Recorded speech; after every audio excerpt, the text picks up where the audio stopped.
ജീവകാരുണ്യ പ്രവർത്തനങ്ങൾക്ക് പണം കണ്ടെത്തുന്നതിനായി കൃഷിയെ മാതൃകയാക്കി ശ്രദ്ധേയരാവുകയാണ് മാതമംഗലം കൂട്ടായ്മ. ഓണം വിപണി ലക്ഷ്യമിട്ടുകൊണ്ട് നേന്ത്രവാഴ കൃഷി നടത്തുകയും അതിൽ 100 മേനി വിജയം കൊയ്യുകയാണ് ഇവർ ചെയ്യുന്നത്. ഇതുവഴി ലഭിക്കുന്ന പണം ഇവിടുത്തെ നിർധനരായ രോഗികൾക്ക് കൈമാറുകയാണ് ലക്ഷ്യം. ആ കാഴ്ചയൊന്ന് കണ്ടുവരാം. കൃഷിയിലൂടെ ജീവകാരുണ്യമെന്ന വേറിട്ട ആശയം മുൻനിർത്തിയാണ് മാസങ്ങൾക്ക് മുൻപ് മാതമംഗലം കൂട്ടായ്മയുടെ നേതൃത്വത്തിൽ വാഴകൃഷി ആരംഭിച്ചത്. 2018 പ്രളയകാലത്താണ് മാതമംഗലത്തുള്ള ഒരു കൂട്ടം ആളുകൾ ചേർന്ന് മാതമംഗലം കൂട്ടായ്മ രൂപീകരിച്ചത്. ഇതിനോടകം തന്നെ നിരവധി പേർക്ക് മാതമംഗലം കൂട്ടായ്മയിലൂടെ ചികിത്സാ സഹായം നൽകിയിട്ടുണ്ട്. കൂട്ടായ്മയിലെ അംഗങ്ങളുടെ കഠിനാധ്വാനത്തിനും കൃത്യമായ പരിചരണത്തിനുമൊടുവിലാണ് ഇപ്പോൾ നേന്ത്രവാഴ കൃഷി വിളവെടുപ്പ് നടക്കുന്നത്. വാഴകൃഷി ഏകദേശം ഒരു 35 സെന്റ് സ്ഥലത്ത് 160ഓളം വാഴകൾ നമ്മളിവിടെ ചെയ്തിട്ടുണ്ട്.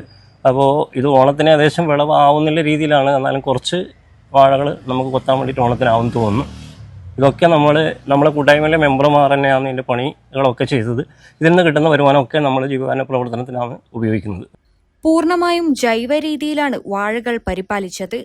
പ്രതീക്ഷിച്ചതിലും മികച്ച വിളവാണ് ആദ്യഘട്ടത്തിൽ തന്നെ ലഭിച്ചിരിക്കുന്നത്. പ്രദേശവാസികളുടെയും നാട്ടുകാരുടെയും വലിയ പിന്തുണയും ഈ കൃഷി സംരംഭത്തിന് ലഭിച്ചിരുന്നു. വിളവെടുപ്പിലൂടെ ലഭിക്കുന്ന വരുമാനം പൂർണ്ണമായും ജീവകാരുണ്യ പ്രവർത്തനങ്ങൾക്കായി മാറ്റിവെക്കും. കൃഷിയും പൊതുനന്മയും കോർത്തിണക്കിക്കൊണ്ടുള്ള പദ്ധതികളുമായി മുന്നോട്ടു പോകാനാണ് മാതമംഗലം കൂട്ടായ്മയുടെ വരും ദിനങ്ങളിലെ പദ്ധതികൾ. ക്യാമറമാൻ പ്രണവ് പെരുവാമ്പിക്കൊപ്പം അഞ്ജലി ലക്ഷ്മണ, നെറ്റ്വർക്ക് ന്യൂസ്.